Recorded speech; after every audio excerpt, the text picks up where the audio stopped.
Hello, and welcome to this week's episode of Conversations on Conversations, where each week we explore a topic to help us have more powerful conversations with ourselves and others. I'm your host, Sarah Noll Wilson, and this week we are continuing our conversation with attorney Maxine Woods-McMillan as we explore the very important topic of conflict and mediation. I hope you enjoy this conversation as much as I did having it.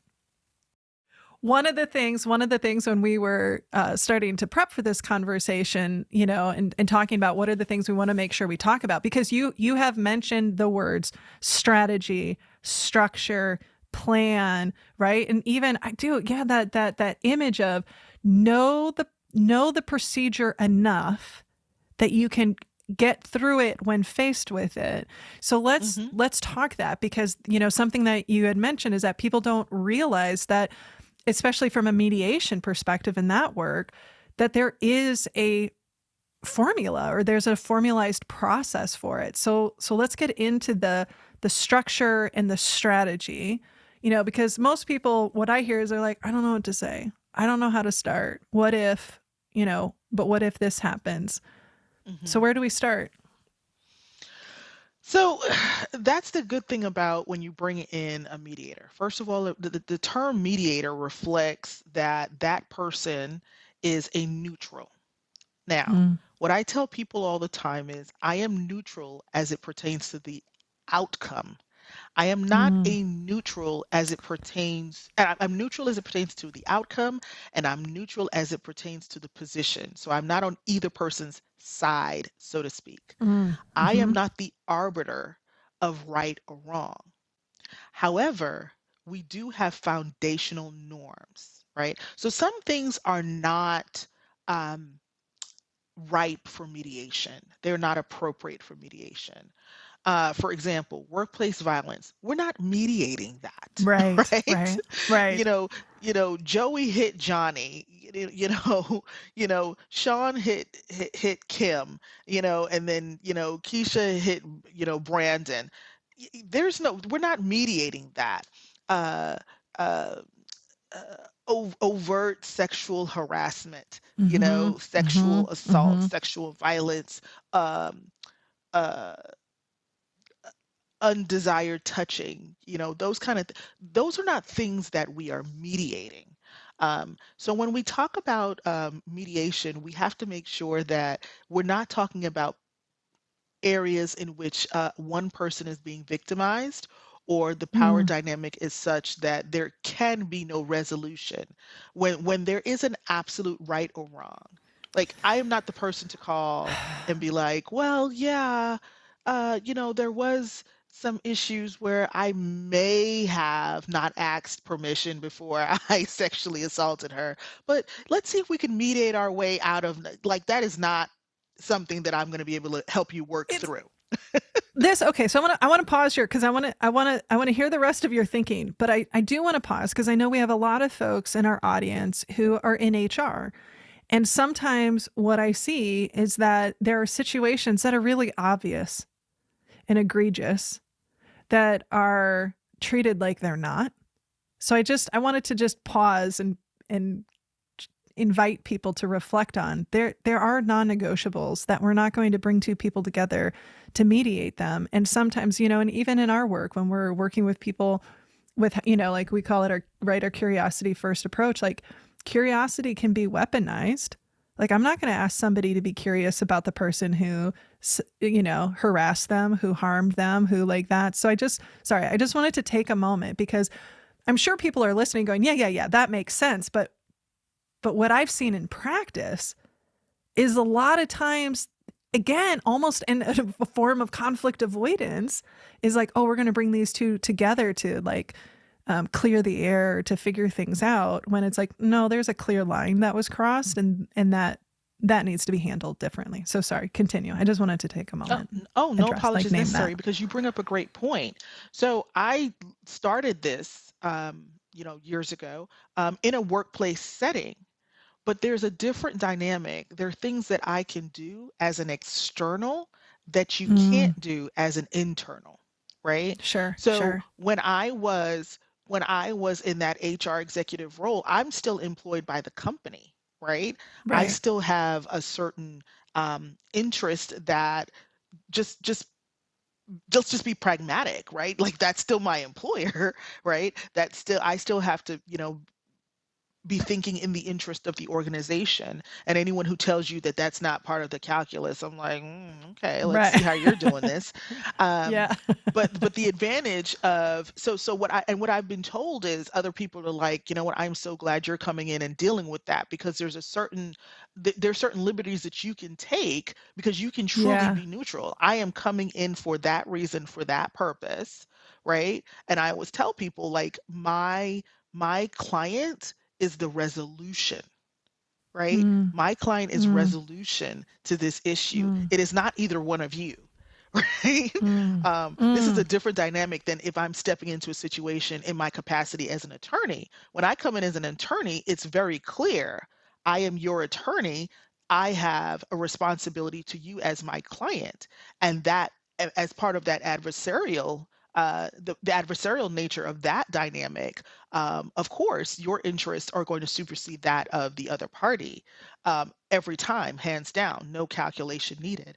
As a mediator who's external to the organization, when you're brought in specifically for that purpose, you don't have to contend with that same Mm, concern, right? You can truly, fully, and honestly be there for the in the interest of what is best to resolve this, which ultimately ends up being in the interest of the organization. And here's why. When people are not, one, dealing with that intrapersonal conflict, when they're not dealing with resentment, which takes up psychic energy, and psychic energy we know can be palpable, can be, it can, you can feel it. I'm sure we've all walked into a room and we don't know what happened, but we know something happened, sure. right? Yeah, yeah, yeah, And because that takes up space, what it's also doing is it's pushing work out the way. It's pushing progress out the way. It's pushing yeah. innovation out the way. It's pushing the liberty you talked about, where you're just free to just do the work and do it in a way that's creative. And everyone, to some degree, has some level of creativity in the work that they do if they're Mm, well positioned, mm-hmm, right? Um, mm-hmm. create It takes away that creativity and it takes away that courage because you're not courageous. You're not feeling very courageous when you're contending with anger, right? When Mm, you're contending with mm, anger, when you have fear of being hurt further, when you are, or you feel wronged, and so now you're fully dealing with your ego. Guess what's not happening? You're dealing with all of that. You're not thinking about how to best collaborate. You're not thinking about how do we get to the next level. And you're definitely not thinking about the customer. At that point, it's right. I'm going to do my job, and so we're now weaponizing our work against each other, but we're not Yeah. collaborating. And that competitiveness that, there's a little healthy competition can be healthy. A little healthy competition can be healthy. A little competition in the workplace can be healthy. But when it gets to the point that it's obstructing the Yeah. path of collaboration, then that's where you're killing the magic. That's where you're Mm. killing the dynamic of your team that can be beneficial to your consumer, that can be beneficial to your organization. And you're not going to higher levels. You are stagnant at that point. If you're lucky, you're stagnant. Yeah. The advantage also of bringing in somebody external is it does raise the sense of urgency a little bit more. Hmm. And I would Hmm. imagine, and so I'd be curious to hear, you had the experience internal versus the experience external, that it might it might create more accountability because, I don't know, maybe again, let's use HR, right? HR is often brought in to mediate, to help dispute, to help people navigate their employee relation issues, right? Whether they're trained in it or not, that they're often the first line of defense or the first group that people are going to. But see how And, challenging that somebody is? in the, Because HR, I'm yeah, sorry, I didn't mean to cut you off, but no, keep that going. is No, you can interrupt. that's so challenging for all involved. It's challenging for all involved Yeah, because HR is also the repository of discipline, right? yeah, Like when I come right. in, I don't have any power for, I can make recommendations, But, it's really hard to be the person who is kind of the arbiter of all things, right? So I'm the Mm-hmm. decision maker. I'm also the fact finder. I'm also the investigator, right? So how open are you going to be? How much are you going to be invested in a process with a person who, can turn right around and use that in a punitive way? Yeah. Right. Yeah. And then you bring in your own bias, right? You bring in your own bias. Like you may have opinions. Whereas if you're an external, you're like, you're Joe and you're Tasha, and this is what I know about you. And I have no skin in the game other than this. I really, man, I wrote down and underlined and starred my client is resolution. So when is your book coming out? When are we putting all of this great insight into a book, and or how can I help make that happen? That's just a side note. Okay, wait, we need to get back to the structure. I'm focusing my brain. Okay. So okay, so let's get back to strategy.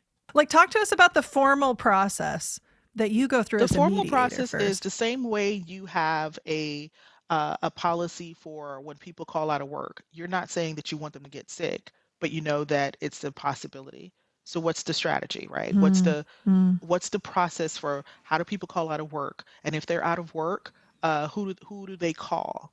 What's the call-in procedure? And when they're mm. out, what's the out of office message? I mean, think about all of the things that we effectuate a plan for that we don't want to happen, but we know that could Yeah. happen. And ask yourself, okay, so now if two employees have an issue, if my kids have an issue, and here's a big one, if I have an issue with my partner, how are we going to contend with that? I mean, for a brief time, many, many years ago, I was a relationship coach, and I would, I was amazed at how many times I would ask people, like, okay, so what do you do when you fight? Right? And it's always, we don't fight, we're in love. And I'm like, you got to fall in love without fighting? Ever? Okay. Right, like what you said earlier, like, Yeah. so red flag, red flag. Um, Yeah. but eventually you're going to disagree on something, right? Yeah. And so how do you plan for it? You planned an Mm, entire wedding with 300 people coming in from 6 states and 2 countries. You navigated in-laws and who gets whose pet, uh, and which side of the bed. You navigated all of that, and you don't have a strategy for when inevitably mm, this dude pisses me off, how I'm going to mm, contend with it. You have a career plan and you have planned for everything. You have filled out countless forms and you have not developed a strategy. I'm going to be someplace for 4 years, for 3 years. How am I going to contend with this? So I would mm, say, what's the strategy for organizations? It's to develop a plan. Put it down the same way you have a plan for. I hope you have mm, a safety plan. I hope you have a business continuity plan. I hope you have a plan for when so and so is out sick. If you have one person doing your payroll, I hope you have a plan for if she gets hit by a bus, if he falls over a chair or, he wins $1 million and says, forget this job. I hope you have a plan for that. As an mm, organization, you should have a plan for how you're going to um, contend with possible conflict. And that conflict needs to be looked at as possible from all levels. It is not just an employee issue. As best as possible, if you are the person in leadership that has to lead, you need to be invested enough in conflict resolution to plan for it, to advocate for it, which are two different things. You can plan for mm, it and not advocate for it. So, advocate for it mm. is telling people, one, that it is okay if they have an issue. It does not mean, okay, I mean, how many times have we heard, you two have an issue, figure it out, work it out? Mhm. Okay, that's not Mhm. advocating for conflict resolution, No, right? you better Um, get along. I heard a leader once say, "You got to get along or you're going to get along." Like you either get yeah, together or you're going to be moving along, and it was just like figure it out. yeah, that's not exactly a leader, that's a manager, right? Yeah. Yeah. Um, So yeah, for organizations, you want to develop a strategy for what you're going to do. I always say for higher level. Now, you're not calling an external mediator for like little stuff like someone threw my coleslaw out. I had some leftover coleslaw from Jack in the Box, and someone threw it out, and hey, I want the mediator to come in. That's unwise, right? If you need someone externally to handle every single issue that's coming up in your organization, then you have another set of issues that needs to be contended with. But for major things, there should be a high level Mm. plan. Just like using our Mm-hmm. plane metaphor again, if there's a little, crack or something, there's a strategy for how I'm going to contend with that. That is not immediately we're going to land the plane and do a crash landing because there's a crack on one window, right? But if we blow two engines and we're cruising on one, then that requires a different mode of response. And then the other thing that I talked about earlier, I just want to reiterate how important it is to expect and to allow yourself grace to Mm. have internal conflict, right? To Mm. recognize that that is a reality, that's a possibility, and then to give yourself the grace to name that. Be courageous enough to name it, to acknowledge that it's a reality, and to be okay with that. You know, Mm. to not just be okay with it, but accept it and be willing to say, I am entitled to feel what I feel. Now, Mm. the more you do that, as you evolve, as you grow, that entitlement might change, right? The things that I felt entitled to be really upset about at 20, Mm. I don't even Mm-hmm. think I have the energy to be upset Yeah. about now. Like, Right. you Mm-hmm. know, and I've told this story so many times, whenever I do, like I talk to young women and stuff, I talk about you feel what you feel now, and it's valid now, but just understand you can only see the part of the balloon you can see, right? Mm. The things that are Mm-hmm. so important at this point in your life, I promise you, some of them will still be important in 20 years, but some of them, some of the people, some of the issues, some of the things, you're not even going to remember half of these people's names. Right? Yeah. Yeah. Um, Mm-hmm. but at that point, the thing that you can do to really alienate someone in that moment, whether it's another person or yourself, is to not allow them the validity of their own Mm. feelings, right? You Mm. know, I, that's ridiculous. Well, no, that's ridiculous to me now, right? If Yeah. I was talking to Yeah. 20-year-old me, I probably would say that's ridiculous. But you know what? If someone had told 20-year-old me something she was feeling at that moment when tears were streaming down her face and she thought it was the end of the world at the time, because it's not, you really don't hurt until you get that last, Yeah. you got Yeah. to Yeah. totally lose your breath, right? At that moment, if you told me then that it was ridiculous, I'm shutting down. Yeah. And so the opportunity we had to advocate for the client, which is conflict resolution, is now Mm. gone. Mm. And if it's not gone, The it's much farther away. Yeah. What are some of the things that people can do or try to do? Hmm. Like I love this idea of like what's the plan? And I've never seen it in practice. And I'm reflecting on how valuable it would be. Now, I've seen it Well, in practice. I've seen it in practice with like my relationship with my husband. He and I have our like this is how we approach it. This is what we're going to try to do. This is what we're going to try to not do. So what are some of the um what are some of the like best practices when you think about creating that plan? well, can I respond Yeah. to the first part of that Yeah. first? Yeah, Because that please. was so Yeah. good. Always. Let me make sure I heard what you said correctly. You said, in response to what I said about y- y- uh, the plan, developing the plan, you said, I've never seen that in action. And here's what I think, right? Here's my position on that. We do see that in action every day. We Sure. see it in Yeah. action in our government. We see it in Sure. action in law enforcement. We see it in action in our legal system. We do Yeah. have a plan for how we handle conflict. The question has to be, is that the plan that we want to go with for everything, right? Our Yeah. military has a whole plan of responsive action, No, right? such a great point. Such a great point. Yeah. We have a strategy, right? Collectively as a society, this person does this, and so the responsive action is this.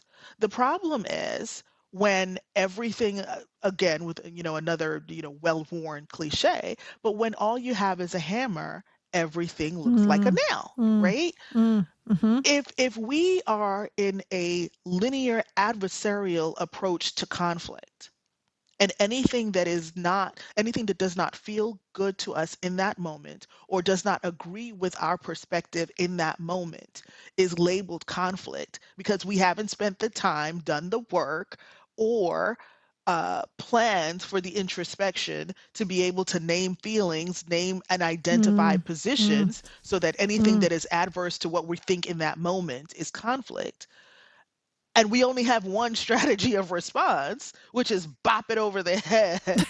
You're right, you're wrong, and I'm right. Uh, that is a system, right? That is a Yeah. strategy. Yeah. What I'm For suggesting sure. is interrogate your current systems of conflict, because Mm. no one gets to our age, right, without having conflict resolution strategies. My question is, do you like your conflict resolution strategy? Is it a good one, right? Because we have them. For years, mine was ice cream. And then I got really, sophisticated and it elevated to gelato, right? I'm mad at you, so I'm gonna pack on an extra 3 pounds, right? And it came my conflict address strategy wasn't a resolution strategy, but my strategy to address conflict was to internalize my feelings by eating. And then it Yeah. was working a whole lot, right? Yeah. So we all have strategies. It's just, do we have good ones? Yeah. Yeah. So to answer Yep. your question, the secondary part of your question, what are the best practices? Interrogate your your current strategies. Interrogate your Yeah. current structures. Identify for yourself, okay, what do I do when I get really angry? How do I do I like that? And you can't Mm. wait until you're mad to do that. Right. Just like you Right. can't wait until the plane is going down to start. Now, what did he say about something supposed to fall? It's too late at that point. Which reminds me, it's February, it's time for us to check our fire extinguishers in the house. But yeah, you don't wait until you're like, I smell smoke. I wonder if our fire extinguishers work. Too late now. Get out. Yeah. And that's Well, usually the strategy we employ, right? It's on fire and we don't 100%. have a plan for how we're going to deal with it. So we just hightail it out of there. And, Yeah. and not every relationship can we just hightail it out of there. So we're sitting there Right. burning with the issue to kind of That stretch that that metaphor out a bit. yeah, that's it's such a great point. It reminds me of the like I will often say, no system's dysfunctional. It's set up to get exactly the results it's getting. Like it's functioning exactly how it was built to get the results it's getting.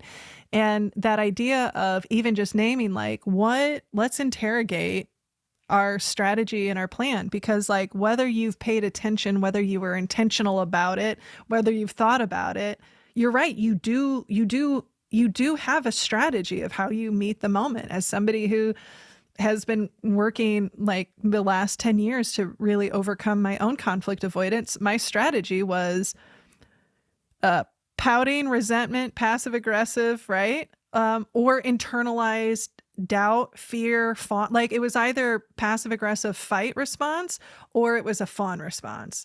And I love that. I love that invitation, because the thing that is also coming up for me is like every system is different. And so the needs might be different, or the language. I mean, so here's what I'm coming through in my head. So again, put some guardrails on my thinking. But every system is different. The needs are different. The languages that would resonate. And the thing that we know about human systems is that, one, people are more likely to commit to something they actually help create. Right? If I help Mm-hmm. create the Mm-hmm. system and the structure, then I'm going to feel more ownership and I'm going to be more likely to do this instead of having somebody external say, well, here's the ways that you navigate that. And I love that even as a practice to build the muscle of, yeah, and even in interrogating the system, we might disagree. And like, I mean, I'm getting like meta, like meta Mm-hmm. observation here, but there's value to even that of, yeah. So even as we're navigating, creating, what's our system? What's our strategy? What are we going to try? Is that, I mean, am I thinking about it based off of your experience, or are you like, no, there are like really 5 things that we always need to make sure we cover No, that no, needs no, to be no, part of no. every plan? Okay. I mean, Yeah. so we talked about, developing the strategy. We talked about the courage, and I think that's important because this is anytime you're digging around in yourself, you're tinkering under the hood of your own mind Yeah. and your own heart. Um, it requires a certain uh, courage component, right? Sure. Um, and then understanding those power dynamics, setting your Yeah. foundations and your Yeah. boundaries, right? Mm-hmm. As I said, not everything is can we can just talk it out, right? Right. Um, Right. I'm a survivor, for example, of domestic violence. Now we can talk Mm. about how we navigate, life going forward, but we are not going to have a discussion on whether or not it was okay for you Yeah. to slap me up under a refrigerator, right? Certain Yeah. things are not to be mediated, right? Yeah. So Yeah. that's why it's so important to kind of set those, interrogate those internal feelings, and then be okay with this is how I feel, and this is why I feel this, and this is okay. Point blank. Period. End Yeah. of conversation. Yeah. You put certain things in a box that these are the sacred things. Now these other things I'm willing to, okay, perhaps I didn't do that well, perhaps I could have handled that differently, because I'm going to uh, be honest enough to give the grace that I want to receive, right? Mm. Um, Mm. but as long as I can be honest with myself and I can love myself and value myself enough to say these 2 things right here, these 3 things, these 4 things, these non-negotiables, Yeah. right? And from an organizational perspective, it's important that the organization set those parameters, that you put your floors and your walls in place, that these, like, it is never okay for you. I don't care what happened. It's never okay for you to do X in this organization. Mm. Mm-hmm. So however we need to navigate it, we can talk about why that happened and the steps that led to that and how we can avoid it in the future. We can design that together. But we have to at least own that this is counter to what this organization stands for, which again Mm. requires that internal, that Mm-hmm. introspection. In the same way it happens in a person, it needs to happen, in a couple. It should happen in friendships, in relationships, in business partnerships.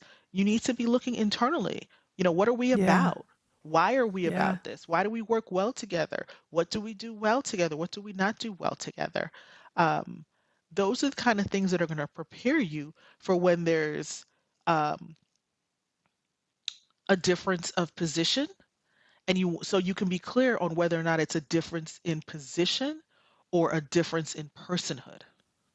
Mm. Mm. You know what I Mm. mean? Mm-hmm. Mm-hmm. Yeah. It's, I mean, one of the things that I'm reflecting on is, I really uh, appreciate and I'm grateful for your focus on that internal reflection and owning and clarifying and essentially like establishing like what do you need. Speaking as a woman, that can be really difficult, right? Like society kind of conditions us to defer, to nurture, to take care of other people. And, and the reality is that we know that most issues in relationships come down to I have a need that's not being met. I have a value that's being like, we're in conflict Mm-hmm. of values. It's, it's one of the stats I really love from the Gottman Institute, which is like almost 70% of all conflict between people is perpetual. It's just a difference of values, difference of perspective, differences of needs. And, which is a good reminder, especially when we're in the zero sum right, wrong mindset. Like that's not one, it's not healthy. It's not accurate. In some cases, right? There is some cases where it is just like, no, this is wrong or this is harmful. But in helping people, so I appreciate the fact that that's an important part of how you approach the work and how you're inviting us to approach that work, because it's like the root of when there's challenges is because I have a need that's not being met. And if I haven't taken the time to identify that need and name that need, then I don't even, I can't even see the conflict separately. I just know I'm pissed. Right. So that's Mm-hmm. just something that was coming up for me. Identify, name, yeah, and, go and one ahead. more. Yeah. Yeah, please do. Identify, name, and I mean, accept.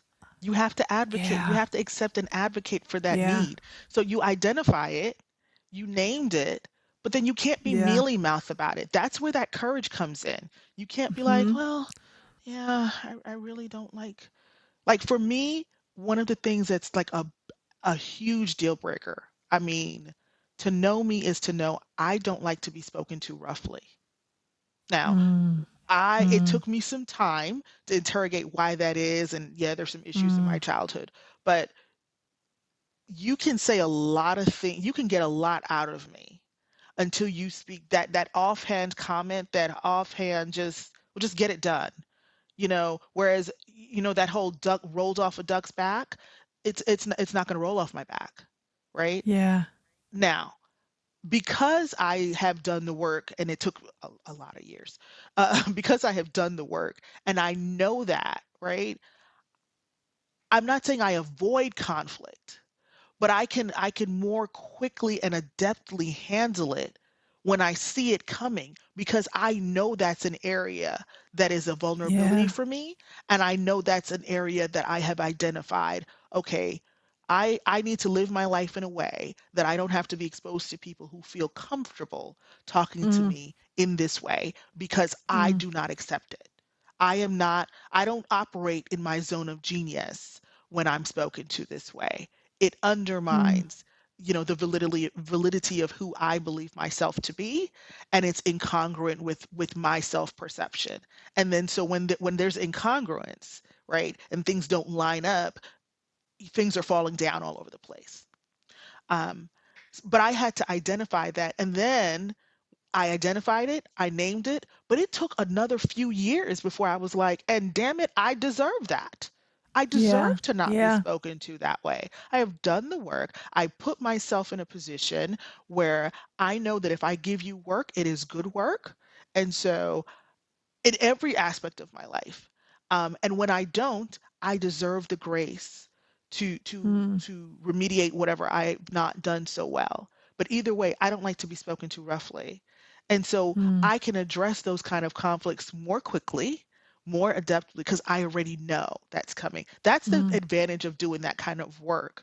But you have to be courageous enough to name it and advocate for yourself, advocate Yeah. for your organization. When you identify, oh no, here, whether it's your household, whether it's your marriage, whether it's how you interact with your kid, that's not something we do.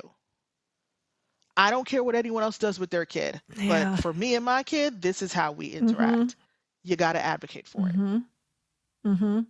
No, you're giving language to something I've experienced personally, um, of that clarity of, nope, that's not how I'm going to show up in my relationships anymore.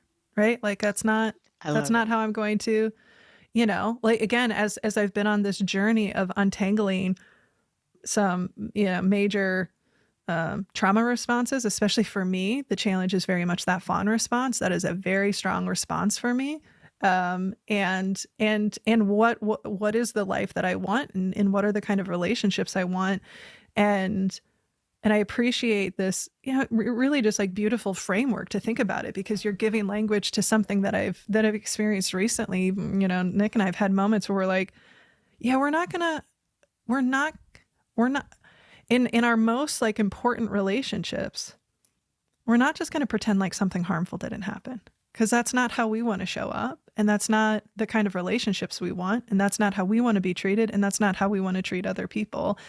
And so I just, it's a real gift, because I'm reflecting on some evolutions in my own life of looking at it through this lens of like, right, yeah, no, having that courage to like lean into it, get clear about it, name it.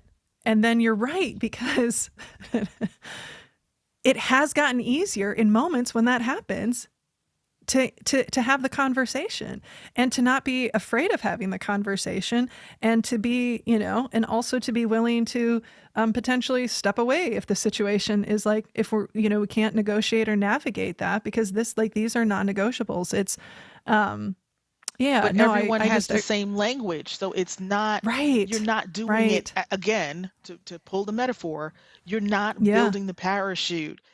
Once you see the parachute pulled out, if you've gone through the drills, everyone sees the parachute. And so they already know kind of what's happening in that moment, right? So you turning your back, so to speak, would not be perceived the same way, because it's kind of understood. All right, well, yeah, when she has to go put her parachute on, and so she has to bend over, she has to do that. When you have strategies in place and you've already had the discussion about, okay, here's what we're going to do, here's how we're going to handle this, here's what the plan is. In that moment, when you're already emotionally drained, when you're already feeling vulnerable and attacked, to not have to then try to, use the left brain and the right brain. Now I have to, get out a ruler and try to figure out how to best construct this. You're not at your highest self at that point. And so how do you expect to construct a system that's going to serve your highest self when your highest self at that point is in hiding? Right? Because you feel under attack. Yeah. And then, before, because I know I'm just going on, but I want to get this in. I'll take you as long as you'll stay and hang out. And I also feel bad, and I hope there's fresh popcorn waiting for you. I mean, there is a bit of me that's like, I hope they left her some popcorn. Here's what I think, though. I think this kind of thinking, and I know this is what it was for me. It was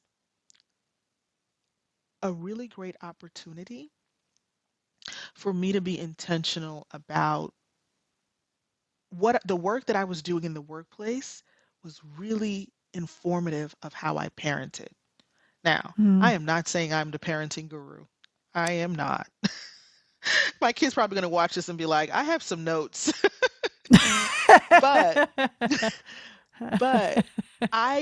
because so much of what we're dealing with, so much of how we construct these strategies, whether they're, beneficial to us or not, are really constructed in childhood and early adulthood, right? And our interactions with the power structures in our lives, which for most of us is parents. And so, like I said, one of the things I had to be really intentional about was, okay, this is how I'm going to show up with the kid, right? He's not a kid anymore. He's in his 20s, but I still call him the kid. He's not a kid. He's just my kid, right? Yeah. So this is, I know that I was raised a certain way. We're not allowed to say certain things. We're not allowed to have certain conversations. You're not allowed to, and I don't think anyone ever said, you are not allowed to tell me you're unhappy with me. That was never expressed to me, but it was understood, right? And so I had to be really intentional about kind of setting new structures that said, okay, if you're upset with me, you're allowed to go this far. This is what our dynamic is going to be. And it can't be the same dynamic you had when you were 10 years old, right? Because they understood one thing then, but when do we have a conversation that says, da da da da, you are no longer a child, and so our dynamic has changed, and now you can do this. Usually that only happens when it happens. And when does it happen? When we're arguing. And then you go too far, and then it's like, oh, how have you addressed I am your mother? I am your father. And then all kinds of, relational dynamics are now being thrown in with the whole poopy water of whatever the conflict was. And now we're dealing all of that at the same time.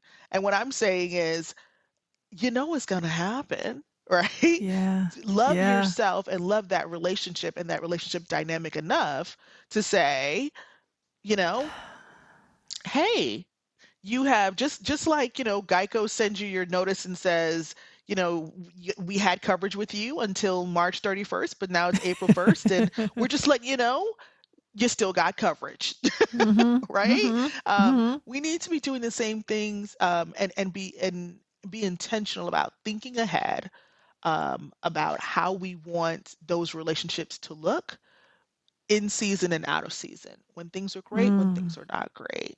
Mm. We need to be proactive about handling that and not seeing the presence of conflict as the absence of rectitude. Mm. You're a gift, and Thank you. I'm so glad that you responded to my last minute call last fall of, "Hey, who wants to hop on the line?"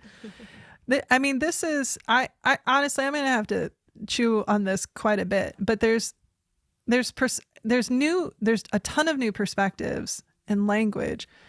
But one of the things that's coming up for me is because one of the things that I've recognized in like our work and how I've, uh, how do I help people like me who are so conflict avoidant start to step into?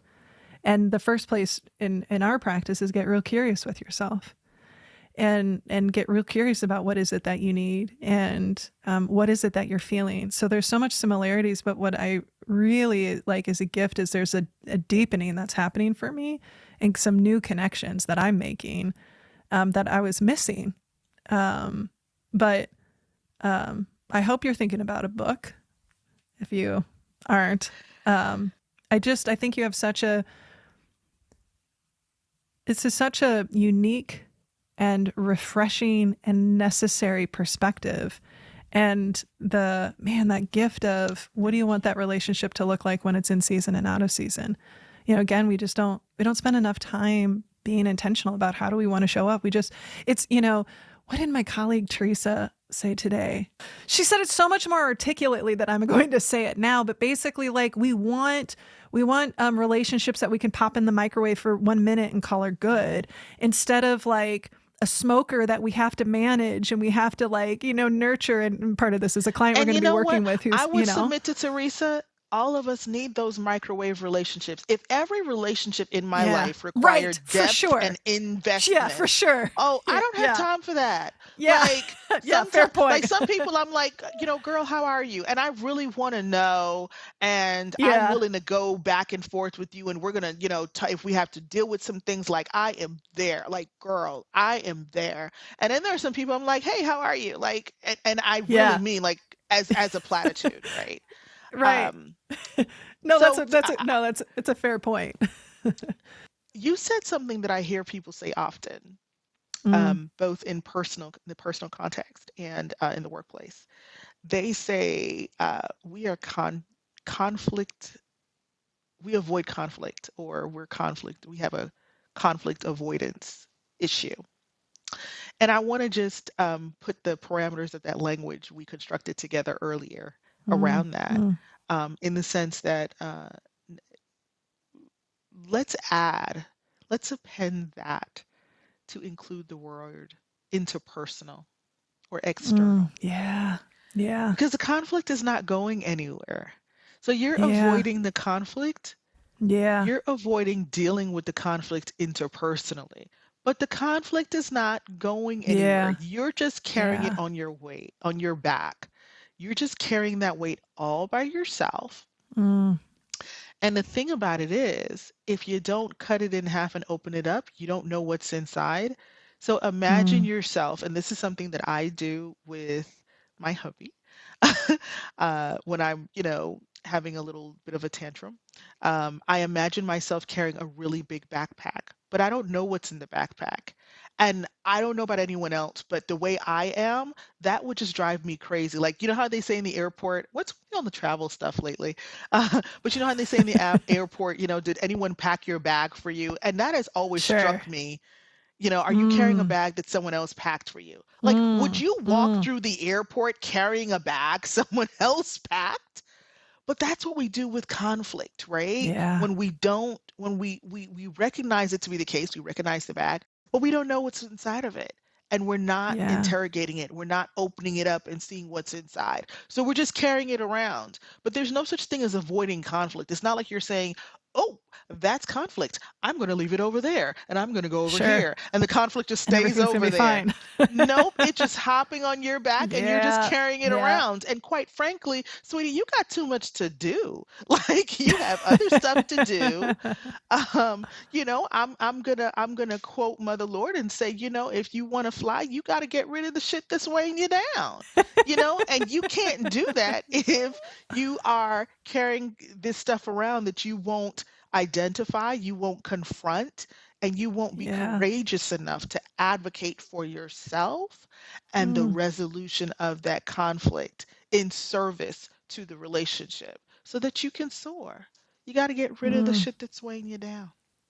I love it all. I think that is such an important clarification because, I mean, of the reality is we say avoiding conflict, but you're not. It's just getting displaced. Like you're carrying it. It's somewhere. And I think that Hmm. again is such a, oh, I have so many notes of starred and underlined. And, whenever I wrap up a show, I'm always like, here's one thing I'm holding on to. I'm going to be like, I don't know. Here, I'm holding on to this. I'm holding on to this sheet of notes from our conversation. Wonderful. Maxine, Thank you so it's always much. such a treat. It's such a treat. Okay, so uh, I know there are people out there who are thinking, I think we need an external mediator. I want to learn more about her services or I want to connect with her. What are the best ways for people to connect with you? I am on all the medias. No, I say that, but there's so many more now. Right. So, All of them? uh, The main ones. I am on Instagram. You can pretty much just Instagram or Facebook is where you see me most of the time. Or you can email me. I don't have a problem giving people my email address. It's Maxine@attorneymaxine.com. So if you have a question or something like that, go ahead and send me an email, Maxine@attorneymaxine.com, or on the socials. On Twitter at This Life to the Max. I'm on Instagram and Facebook at The Max View. Love it. And we will put all of those links in the show notes. And I highly recommend you connect with this incredible, incredible human. Thank you. Thank you. Thank you. Thank Thank you. you. Our guest for the last 2 weeks has been attorney T. Maxine Woods-McMillan. And there are pages of notes that I am holding on to from our conversation. But the one that I want to reinforce for myself, and maybe for some of you who are listening, is that idea that we don't actually avoid conflict when we don't engage with it. It just shifts, it displaces, we reposition it to somewhere else. And that is a very, very powerful perspective. As always, we want to hear from you. What resonated with you? What came up for you? What became clearer for you? Maybe you've interrogated your system of how you navigate conflict and learn something. You can send us a message at podcast@sarahnollwilson.com. You can also find me on social media where my DMs are always open. And if you'd like to find out more about our work and how we can help your team have conversations that matter, be sure to check us out at sarahnollwilson.com. You can also pick up a copy of my latest book, Don't Feed the Elephants, wherever books are sold. And if you'd like to support the show, which we greatly appreciate, please consider becoming a patron. You can do that by going to patreon.com/conversations on conversations, where your financial support will support and sustain this team that makes this podcast possible, and you'll get access to some pretty great swag. And if you haven't already, please be sure to rate, review, and subscribe to the show on your preferred podcast platform. This helps us be able to increase our exposure so we can continue to bring on amazing guests like Maxine Woods-McMillan. A big thank you to the team that makes this show possible, to our producer, Noll Wilson, to our sound editor, Drew Noll, to our transcriptionist, Becky Reinert, our marketing consultant, Kaylin Summit Nelson, and the rest of the Snowco crew. And just a big, wholehearted thank you to attorney Maxine. Just bringing lots of new perspectives and language and gifts for us to think about our relationship with conflict differently. This has been Conversations on Conversations. Thank you all so much for listening, near and far. And remember, when we can change the conversations we have with ourselves or others, we can change the world. So please, my friends, make sure you rest, rehydrate, and we'll see you again next week.